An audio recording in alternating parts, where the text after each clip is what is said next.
Everyone, my name is Nadeep Bhatnagar and welcome you all in this channel. तो बच्चों, आज की वीडियो में हम क्या सीखेंगे? आज हम करने वाले हैं क्लास 4 का हिंदी का chapter number 9, doctor APJ Abdul Kalam. तो चलो विदाउट डिले अपनी वीडियो को स्टार्ट करते हैं। जनता के राष्ट्रपति कहे जाने वाले डॉक्टर एपीजे अब्दुल कलाम की कहानी हर व्यक्ति के लिए प्रेरणादायक है। भाई, जनता के राष्ट्रपति थे। जनता के राष्ट्रपति कहे जाने वाले डॉक्टर एपीजे अब्दुल कलाम जी जो हैं, उनकी कहानी हर व्यक्ति के लिए प्रेरणादायक है। मतलब हर एक को प्रेरणा देती है, इंस्पिरेशन देती है, हम कह सकते हैं। इस पार्ट में हम उनकी कहानी उन्हीं के मुख से सुनेंगे। इस पार्ट में हम उनकी जो कहानी है उनके मुंह से सुनेंगे। वो स्वयं जो है हमें अपने बारे में बता रही हैं। पहली बूझकर नाम लिखो। राष्ट्रपति ये थे हमारे, मिसाइल मैन कहलाते थे, डॉक्टर नाम के आगे लगता, वैज्ञानिक जाने माने थे। किसकी बात चल रही है? डॉक्टर एपीजे अब्दुल कलाम जी की बात चल रही है, क्योंकि उनको मिसाइल मैन ऑफ इंडिया कहा जाता था। और डॉक्टर तो डॉक्टर एपीजे अब्दुल कलाम उनके नाम के आगे ही लगा हुआ है। तो और वैज्ञानिक वो थे। तो चलो स्टार्ट करते हैं। मैं यह बहुत गर्व के साथ तो नहीं कह सकता कि मेरा जीवन किसी के लिए आदर्श बन सकता है। अब एपीजे अब्दुल कलाम जी कहते हैं कि मैं ये बहुत ज़्यादा प्राउड के साथ, बहुत गर्व के साथ तो नहीं कह सकता कि जो मेरी लाइफ है, मेरा जो जीवन है, वो किसी के लिए आदर्श बन जाए कि लोग ऐसा जीवन जीना चाहें।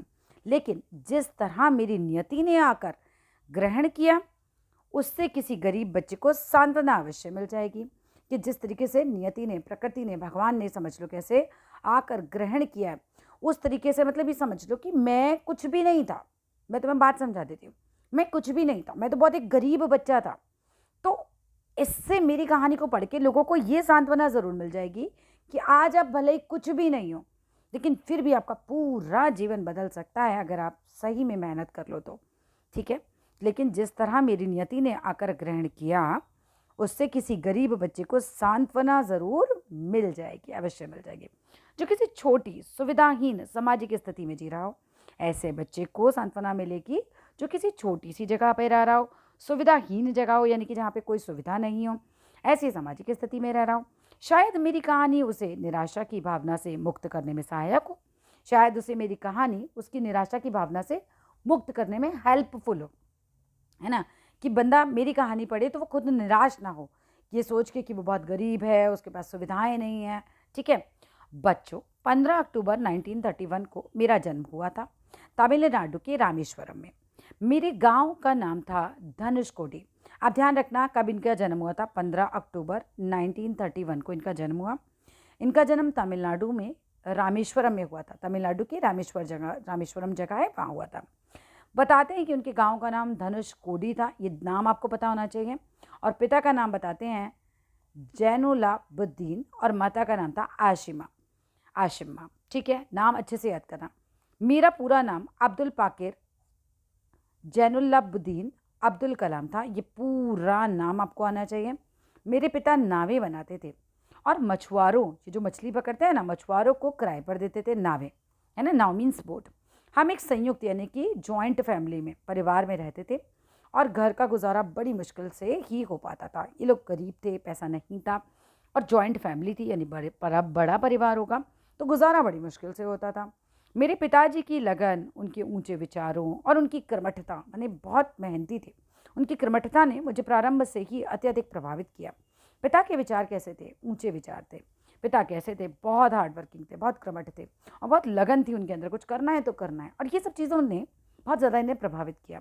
और अपने व्यक्तित्व में मैं ये गुण मैंने आत्मसात भी किए। यानी कि जो पिता के गुण थे वो मैं अपनी पर्सनालिटी में लेकर आया, मैंने आत्मसात भी किए। आगे देखिए, अपनी माँ के बारे में क्या कहूँ। उनके प्रेम, त्याग और विश्वास ने मुझे सदैव शक्ति दी है, मतलब हमेशा मुझे शक्ति दी है। उनके प्रति अपनी इन भावनाओं को मैंने अपनी एक कविता में पिरो दिया, है ना। मतलब इन्होंने कोई कविता लिखी होगी जिसमें अपनी माता के प्रति जो है अपनी भावनाएं उन्होंने व्यक्त करी, जो मेरी पुस्तक विंग्स ऑन फायर के प्रथम पृष्ठ पर ही मुद्रित है। यानी कि जो कविता इन्होंने अपनी माता जी को कहना चाहिए अर्पण करी है, उनके बारे में लिखी है, जिसमें उन्होंने अपनी माता जी के लिए भावनाएं व्यक्त करी हैं, वो विंग्स ऑन फायर के पहले पेज पर ही मुद्रित यानी लिखी हुई है।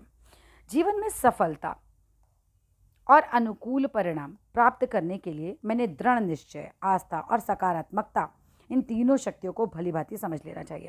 ये कहते हैं कि जीवन में अगर आपको अनुकूल परिणाम चाहिए, यानी कि अपने फेवर में रिजल्ट्स चाहिए, तो आपको कहीं ना कहीं दृढ़ निश्चय, आस्था कि मैं कर पाऊंगा, दृढ़ निश्चय, डिटर्मिनेशन, हो जाएगा, मैं कोशिश करूंगा तो हो ही जाएगा, ठीक है, कि मुझे करना ही है, दृढ़ निश्चय ऐसे भी हो सकता है। आस्था मीन्स मैंने चाहा तो हो जाएगा, मेरा विश्वास है कि मैं कर लूँगा। पॉजिटिविटी, सकारात्मकता, इन तीनों शक्तियों को भली भांति समझ लेना चाहिए। उपयुक्त पंक्तियाँ यानी ऊपर दी हुई ये जो लाइन्स हैं, मेरे शिक्षक यादुराई सोलोमन, सबके नाम अच्छे से याद करके जाना, ने मुझे कही थी। 5 वर्ष की आयु में मैंने पंचायत प्राथमिक विद्यालय रामेश्वरम से अपनी शिक्षा दीक्षा आरंभ की, यानी कि स्टार्ट करी। कई बार ऐसी आर्थिक कठिनाइयाँ भी सामने आईं कि मुझे समाचार पत्र बेचने का काम भी करना पड़ा। पता है, इनको न्यूज़पेपर तक बेचना पड़ा था। ऐसे आर्थिक कठिनाई होती, पैसे से रिलेटेड प्रॉब्लम्स। 1958 ईस्वी में मैंने मद्रास इंस्टीट्यूट ऑफ टेक्नोलॉजी से अंतरिक्ष विज्ञान में स्नातक यानी ग्रेजुएशन की पढ़ाई पूरी करी। और भौतिकी, फिजिक्स से मुझे बहुत प्यार था, बहुत प्रेम था, और मैं एक पायलट बनना चाहता था। ध्यान रखना, ग्रेजुएशन कहाँ से किया? मद्रास इंस्टीट्यूट ऑफ टेक्नोलॉजी से। कब किया? 1958 में। कौन से सब्जेक्ट में किया? अंतरिक्ष विज्ञान में, और फिजिक्स से इन्हें बहुत ज़्यादा प्यार था, और ये एक पायलट बनना चाहते थे। लड़ाकू विमान उड़ाना चाहता था, ये चाहते थे कि लड़ाकू विमान को उड़ाएं। मैंने उनकी परीक्षा भी पास की, मैंने लड़ाकू विमान उड़ाने की जो परीक्षा है वो भी पास की, परंतु उन्हें 8 व्यक्तियों को ही चुनना था और मैं 9वें स्थान पर था, यानी कि इनका चुनाव फिर हो नहीं पाया।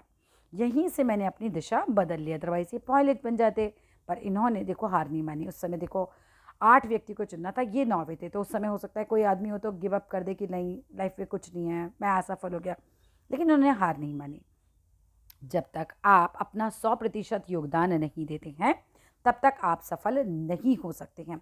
यानी आप अगर अपना 100% नहीं दे रहे किसी चीज़ में, तब तक आप सफल नहीं हो सकते। और आपके द्वारा दिया गया 100% योगदान आपको कभी असफल होने नहीं देगा। इनका कितना विश्वास है कि अगर आप अपना 100% दे रहे हो तो आप असफल हो ही नहीं सकते, है ना? तो आपका सफल होना बिल्कुल तय है।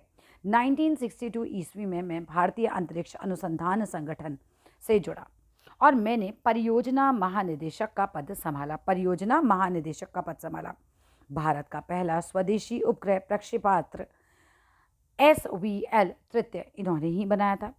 पृथ्वी और अग्नि जैसे प्रक्षेपास्त्र स्वदेशी तकनीक से बनाए गए।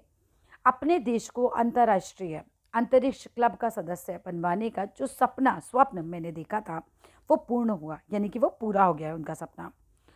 पोखरण में परमाणु परीक्षण करके भारत ने परमाणु शक्ति संपन्न राष्ट्रों में अपनी जगह बनाई। पोखरण में परमाणु परीक्षण किया गया, ये करके भारत ने परमाणु शक्ति संपन्न की, हमारे पास भी ये पावर है, ऐसे राष्ट्रों में अपनी जगह बनाई। मतलब बाकी राष्ट्रों के पास ये शक्ति है तो हम पर भी है। अपने देश को सर्वशक्ति संपन्न यानी कि सारी शक्तियों से संपन्न बनाने का मेरा सपना पूरा हुआ। सपने वे नहीं होते जो आप नींद में देखते हो, सपने तो वो होते हैं जो आपको नींद ही नहीं आने देते। क्या बात कही है इन्होंने। ये कहा कि सपने वो नहीं है जो आप रात को सो रहे हो और आप सपने देख रहे हो। क्या वो सपने पूरे कर सकते हो? नहीं, बल्कि सपने तो वो होते हैं जो आपको सोने नहीं देते। अगर मेरी लाइफ में मेरा ये सपना है कि मुझे बेस्ट यूट्यूबर बनना है, मुझे बेस्ट टीचर बनना है, मुझे बेस्ट इंसान बनना है, तो मैं उसके तरीके सोचती रहूँगी। मुझे नींद नहीं आएगी कि मैं कैसे ऐसी टीचर बनूँ कि मैं बच्चों को हर चीज़ अच्छे से पढ़ा पाऊँ, कैसे यूट्यूब पे ऐसे आऊँ कि सारे बच्चे मुझे देख पाएँ, पढ़ पाएँ। तो ऐसा जब आप सोचते रहेंगे तो आपको नींद भी नहीं आएगी, है ना? तो सपने वो नहीं होते जो आप नींद में देखते हैं, सपने तो वो होते हैं जो आपको नींद ही नहीं आने देते। समय के साथ मेरी जिम्मेदारियां बढ़ी। अब यहाँ पर ये बताते हैं कि जैसे जैसे समय बीता इनके ऊपर रिस्पॉन्सिबिलिटीज़ भी ज़्यादा आई। पहले भारतीय रक्षा मंत्रालय, ठीक है, सेल्फ डिफेंस का जो हमारा कहना चाहिए मंत्रालय है वो इनके हाथ में आया, मतलब वहाँ इन्होंने काम किया होगा। में मुझे वैज्ञानिक सलाहकार इनको बनाया गया। क्या बनाया गया? वैज्ञानिक सलाहकार और एडवाइज़र, ठीक है। फिर वर्ष 2002 में देश के 11वें राष्ट्रपति के रूप में चुने जाने का मुझे सौभाग्य प्राप्त हुआ। फिर ये देखो बहुत ही इंपॉर्टेंट लाइन है, 2002 में 11वें राष्ट्रपति बने थे ये भारत के, ठीक है। मैं राजनीति से अधिक देर तक बंधकर नहीं रह सकता था, मतलब पॉलिटिक्स में मैं बहुत ज़्यादा नहीं रह सकता था। अतः वर्ष 2007 में अपने कार्यकाल के समाप्त होते ही मैंने दोबारा राष्ट्रपति ना बनने का निर्णय लिया। इन्होंने कहा कि भाई दोबारा राष्ट्रपति नहीं बनना है मुझे, ठीक है। मैंने सदैव भारत को विश्व में अग्रणी बनाने का स्वप्न देखा था। इन्होंने हमेशा ये सपना देखा था कि भारत को आगे रखेंगे ये, ठीक है, देश को आगे बढ़ाएंगे अपने। इसके लिए मैं सदैव दृढ़ प्रतिज्ञ भी रहा। मतलब दृढ़ प्रतिज्ञ क्या होता है कि भाई जिसने सोच लिया तो सोच लिया, ठीक है। आपको पता होना चाहिए कि आत्मसम्मान हमेशा आत्मनिर्भरता के साथ जुड़ा होता है। अगर आपका आत्मसम्मान है तो आपको आत्मनिर्भर बनना ही पड़ेगा, यानी कि खुद अपने लिए काम करना ही पड़ेगा, दूसरों पर निर्भर नहीं रहना है। आप दूसरों पर निर्भर रहोगे तो क्या ही आत्मसम्मान रह जाएगा, वो आप पे हर बात का एहसान दिखाएगा। मैं भारत को हमेशा आत्मनिर्भर देखने का इच्छुक रहा कि भाई भारत आत्मनिर्भर रहे, खुद ही पर निर्भर रहे, दूसरों पर, दूसरे देशों पर निर्भर ना रहे। आज हम शक्ति संपन्न हैं, यानी हमारे पास शक्तियाँ हैं, तो लोग हमें गिदड़ भपकियाँ देकर डरा नहीं सकते। ऐसे ही हमें कह के कि हम तुम पर हमला कर देंगे, हम ये कर देंगे, वो कर देंगे, हमें डरा नहीं सकते। हमारी ठोस उपलब्धियाँ ही हमारी पहचान है। जो चीज़ें हमने ठोस उपलब्धियाँ क्या होती हैं कि जो चीज़ें हमने गेन करा है, जो चीज़ें हमने उपलब्धियाँ हमने कमाई हैं, जो हमने बड़े बड़े काम किए हैं, हमारी पहचान है। इसलिए जो हमें चाहिए उसके लिए प्रतीक्षा मत करो। कहते हैं जो तुम्हें चाहिए ना उसके लिए इंतज़ार मत करो। बैठे बैठे थोड़ी ना कुछ होगा। तुम सोचो तुम फर्स्ट आ जाओ तो क्लास में, तो बैठे बैठे थोड़ी आ जाओगे, तुम्हें प्रयास करना पड़ेगा उसके लिए, क्योंकि प्रतीक्षा करने वालों को तो उतना ही हिस्सा मिलता है जितना हिस्सा संघर्ष करने वाले छोड़ देते हैं। बहुत बढ़िया बात। एक बच्चा है, बहुत मेहनत कर रहा है, बहुत मेहनत कर, तो जितना सा पोर्शन बस उसका मेहनत का नहीं होगा, बस समझ लो कि उतना ही तुमको मिल पाएगा। यानी कि अगर तुम लोगों को कुछ अचीव करना है, तुमको भी करना है, तुम्हारे दोस्तों को भी अचीव करना है, तो अगर उसने ज़्यादा मेहनत कर ली तो भैया वो जीत जाएगा, तुम रह जाओगे। तो तुमको प्रतीक्षा नहीं करनी है, ठीक है। तुमको अपनी तरफ से पूरा अपना 100% देना है। अगर आप पढ़ाई करने में कमज़ोर हो अथवा लोग ऐसा समझते हों तो भी हार मत मानो। अगर तुम्हें लग रहा है कि तुम पढ़ने में कमज़ोर हो, तुम्हें लग रहा है कि लोग तुम्हें कमज़ोर समझते हैं, तो भी हार नहीं मानो। हर तरह से प्रयास करो, हर तरह से कोशिश करो। यह भी संभव है कि किसी अन्य राज्य क्षेत्र में लगने योग्य बेहतरीन दिमाग तुम्हारे पास हो, कि हो सकता है तुम जो कर रहे हो उसके अलावा कोई और चीज़ हो जिसमें तुम बहुत अच्छा कर सकते हो। एक अच्छी किताब 100 अच्छे दोस्तों के बराबर होती है। 100 अच्छे दोस्त मिलना कितना मुश्किल है, लेकिन एक अच्छी किताब मिलना उतना मुश्किल नहीं है। तो भैया किताब पढ़ो, ठीक है। मैं भी आपके लिए, अपनी अगली पीढ़ियों के लिए ऐसी किताबें लिखना चाहता था। तो ये चाहते थे कलाम साहब कि मैं भी जो हूँ किताबें लिखूँ जिससे कि अगली पीढ़ी तक अपनी बात पहुँचा सकूँ। तो इन्होंने भी क्या कहा, भाई मैं भी ऐसी किताबें लिखना चाहता था जो हमेशा के लिए प्रेरणादायक बन सके, जो बाकी लोगों को कहीं ना कहीं इंस्पायर कर सके।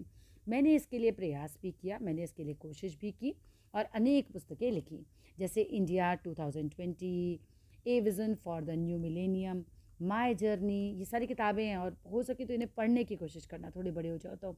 इग्नाइट माइंड्स और unleashing the power with in India, wings of fire आदि, ये सारी किताबें इनकी हैं और बहुत इंपॉर्टेंट है, इसको याद करके जाना। अपने देश भारत में मैंने बहुत मान सम्मान मुझे मिला। अपने देश भारत में मुझे बहुत मान सम्मान मिला। मुझे भारत रत्न, पद्म विभूषण, पद्म भूषण जैसे कई सम्मान प्रदान किए गए। अनेकों विश्वविद्यालयों ने मुझे डॉक्टरेट की मानक उपाधि दी। डॉक्टरेट की उपाधि से इन्हें सम्मानित किया गया था, राइट। बच्चों, संगीत में मुझे विशेष रुचि है, म्यूज़िक में मुझे काफ़ी इंटरेस्ट है और मुझे कर्नाटका भक्ति संगीत सुनना बहुत अच्छा लगता है। कभी कभी वेन्नई वाद्य बजाता हूँ।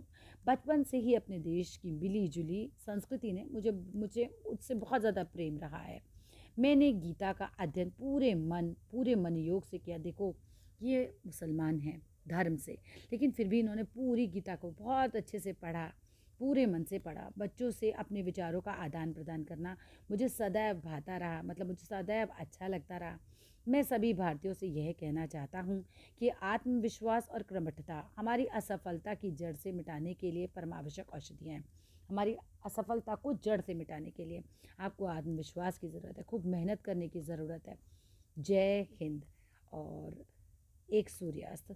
27 जुलाई 2015 को शिलांग में डॉक्टर अब्दुल कलाम जी का निधन हो गया। उस समय वे भारतीय प्रबंधन संस्थान शिलांग में एक व्याख्यान यानी भाषण दे रहे थे। इस कर्मयोगी की मृत्यु भी काम करते हुए हुई। वे लगभग 84 वर्ष के थे। इस तरह इस महान मिसाइल मैन और लोकप्रिय राष्ट्रपति के जीवन कथा समाप्त हो गई और यहाँ ये चैप्टर भी फिनिश होता है। वीडियो अच्छी लगे तो ज़रूर लाइक करना, शेयर करना, चैनल को सब्सक्राइब करना। मिलते हैं फिर अपने अगले वीडियो में। That's all in this video. Thank you.